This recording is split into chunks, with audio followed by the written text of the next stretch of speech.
Салам достор, сіздер менен кайрадан көрүшүп турган муканычтамын. Сиз менен биз ушундай ийгиликке жетүүдө, максаттарды орундатууда максатыбыз бир, тилегибиз бир, ниетибиз бир, ошондуктан сиз менен көрүшүп отурам. Демек биз эң бактылуу инсандарданбыз.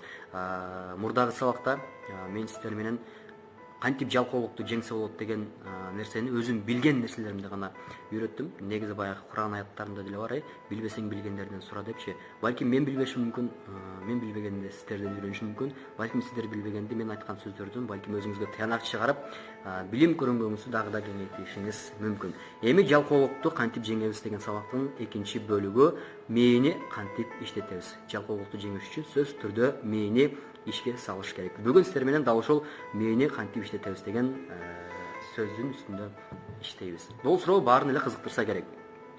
Эми карап көрүңүз, адам баласынын мээси ошол көп пайызы суудан турарын баарыбыз билебиз. Анын көлөмү 1 килограммдан ашык, 1 килограмм 400 грамм, 1 килограмм 500 грамм болушу мүмкүн. Эми адамдын көлөмүнө жараша. Бирок адам канчалык маалыматты көп алган сайын мээнин көлөмү бара мындай чоңое баштайт. Анткени мурдагы сабакта айтылгандай эле, мээдеги миллиарддаган нейрондор канчалык жаңы маалымат кирген сайын алардын таякчалары, синапстары биригип олтуруп, нейрондордун ушундай ортосунда мындай байланыш түзөт. Анткени ошол мээ байланыш түзгөн учурда мээдеги клеткалар кеңейе баштайт. Мындай кенен дем ала баштайт.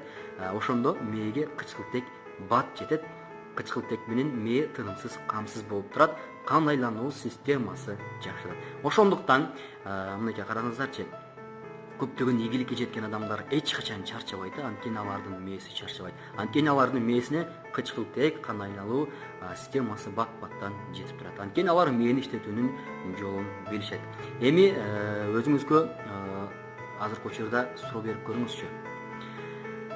Сиз ушага чейин сизди ким башкарат азыркы учурда? Мээңизби же өзүңүз башкарасызбы? Мээ сизди башкарабы? Же сиз мээни башкарасызбы? Ким шеф өзүңүздө? Ким шеф өзүңүздө? Ушул суроого жооп бериңиз. Адам баласы жаныбардан эмнеси менен айырмаланат? Урматтуу достор, адам баласы жаныбардан ушул мээси менен айырмаланат. Мээсин иштете билгенде адам баласы көптөгөн ийгиликтерге жетишерин баарыбыз билебиз.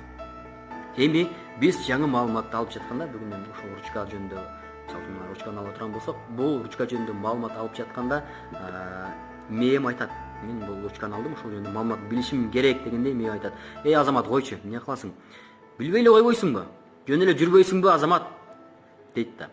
Анан мен ойлоном, кой жөн эле жүрбөймүн депчи. Анткени бул ручка жөнүндөгү маалыматты мээ буга чейин алган, ал башка ручка жөнүндөгү маалымат. Ошол маалыматты сизге кайра мээңизге алып келет. "Мына ручка жөнүндө маалымат турат го, ушуну эле иштете бербейсиңби?" дейт. Анткени мээ энергиясын кетиргиси келбейт. Сиз жаңы маалымат алгыңыз келет, бирок сизге ал жерде мээңиз тоскоол болуп жатат. Ошол жерде айтыңыз: "Токто, урматтуу менин мээм, токтоп тур. Бүгүн мен жакшы маалымат алышым керек." Ага суроо бериңиз мээге. "Мен канткенде ийгиликке жетемин. Мен канткенде батыраак китеп окуймун. Же болсо азыр жолго чыгып атасыз, базарга баратасыз. Мен канткенде базарга барып, арзан жерден өзүмө жарашыктуу кийим таба аламын. Же болбосо ата эне болсоңуз, мен канткенде балдарыма жакшы тарбия бере аламын" деп ушундай суроолорду мээңизге тынбай жөнөтүп турсаңыз, анан мээ ойлоно баштайт. Бирок ошол учурда дагы мээ айтышы мүмкүн: "Токтой турчу, бул нерсенин эмне кереги бар?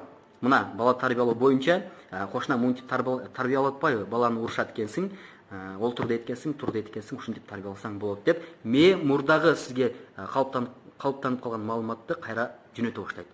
Бирок ошол жөнөткөн маалыматты сиз дагы "Токто, мен жаңы тарбиялоонун жолун үйрөнүшүм керек" деген маалыматты бергениңизде, анан мээ ойлоно баштайт. Бул Азаматка айтсам деле түшүнбөйт экен, демек мен бала тарбиялоо жөнүндө маалыматтарды каяктан алсам экен деп сизге уже сигнал бере баштайт. Сигнал бере баштаганда өзүңүз издей баштайсыз. Демек мен балама тарбия беришим керек экен, каяктан издешим керек экен дейт. Мээ буга чейин алган маалыматтарды карап чыгат, бир катар карап чыгат дагы бала тарбиялоо боюнча жаңы маалымат жок экен. Демек мен окушум керек, мен билишим керек сага маалымат беришим үчүн деп мээ иштей баштайт. Мээ активдеше баштайт. Мына көрөсүз ошондо сиз балким тамактанып атасызбы, балким уктап атасызбы, же балким жолдо баратасызбы, ошондо айтат: "Ой, мага маалымат жетпей жатат, сен окушуң керек экен. ийгиликке жетиш үчүн сен окушуң керек экен, же болбосо ошол бала тарбиялоо боюнча сен окушуң керек экен, анткени менде маалымат жок болуп атат, сага берейин десем дейт. Анан сиз окуй баштайсыз, биле баштайсыз.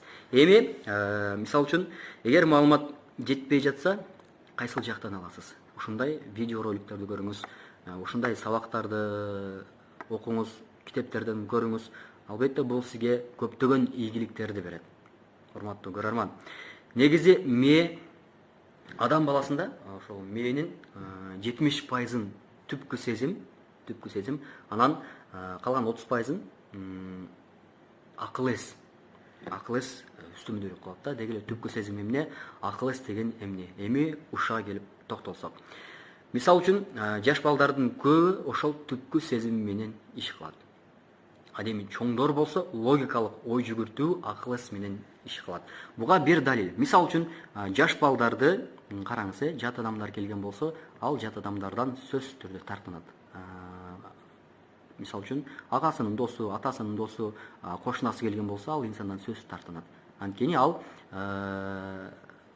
мындай ойлонуу менен эмес, акылга салбай, өзүнүн ички туюм сезими менен ошол инсанды кабыл алып атат. Ал эми адам баласы чоңойгон сайын, мисалы үчүн сиз менен биз чоңойгон сайын, ал инсан, мисалы үчүн кошунаңыз келген болсо, сиз ал инсанды логикалык ой жүгүртүү менен калчай баштайсыз. Бул менин кошунам, аты Курбан, ал ушунча жашта, ушунча менен эмгектенет деп сизге дароо эле мээ ал жөнүндө маалыматтарды моментип берип койду. Көрдүңүзбү? Ал эми жаш балада ал нерсе жок. Ошондуктан жаш баланы тарбиялоодо өзгөчө Масару Ибуко, тагыраагы айтканда Sony корпорациясынын жетекчиси, бүткүл дүйнөгө белгилүү ошол камералардын дейбизби, айтор телефон, ушундай бир техника компаниясынын жетекчиси, Sony компаниясынын жетекчиси Масару Ибуко бул жөнүндө кененирээк маалымат берген. Эми ойлонушуңуз мүмкүн, Масару Ибуко өзү техникалар жөнүндө,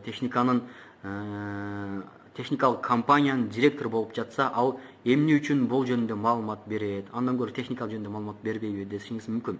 Негизи баланы тарбиялоодо, баланын мээсин өстүрүүдө биринчи ошол 3 жашка чейинки курак эң маанилүү экенин ал далилдеп аныктаган.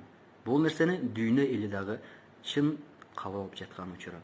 Урматтуу замандаш, мен жогорудагы айтылган сабактарды күн сайын кайталап көрүңүз. Жаңы маалыматты киргизген аракет кылыңыз, мээңизди иштеткен аракет кылыңыз. Ал эми акырында келатып, мен мына балдардын тарбиясы жөнүндө кеп козгодум. Бала тарбиялоодо бардык ата-эне эле кызыктар болот. Алардын арасында мен деле кызыктар болгом, анткени мен ата болдум. Азыркы учурда бир кызым бар. Кызым жакында 2-ге чыгат. Мына ушул кызыма тарбия бериш керек деген милдет менин мойнума жүктөлдү. Бирок канткенде жакшы тарбия беремин, канткенде ал ийгиликтүү болуп чоңоет деген суроонун үстүндө издене баштадым, талпына баштадым, маалыматтарды чогулта баштадым.